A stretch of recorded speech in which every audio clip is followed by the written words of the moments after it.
আজকে আমি আমদার সাহেব আগে কিন্তু এরকম উল্টাপাল্টা কথা বলতে না, বলতো, কিন্তু তাকে যে পরিমাণ অত্যাচার করা হয়েছে আমি তার আইনজীবী হিসেবে আমি জানি তার শরীরের 80% কিচ্ছু রাখে নাই, তার মাথায় কাজ করছে না তো, এই পরিমাণ অত্যাচার করা হয়েছে। নিজে বলে ভুল করে আবার ক্ষমা চাচ্ছে, কেন?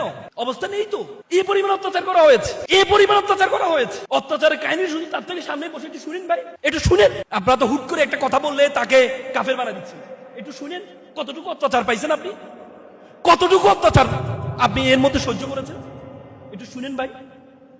আমরা আলেম সমাজ, আলেম হচ্ছে আমাদের আমাদের রত্ন, এরা সবাই সবাই কওমি আলিয়া সবাই আমাদের রত্ন।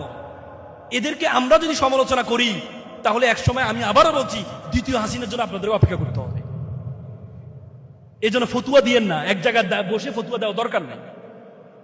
আপনি হেফাজতের প্রধান হয়েছেন এই জন্য ফতুয়া দিয়ে দিবেন সব জায়গায়, না ভাই, এটা ইসলামের ঐক্য ধ্বংস করে দেবে।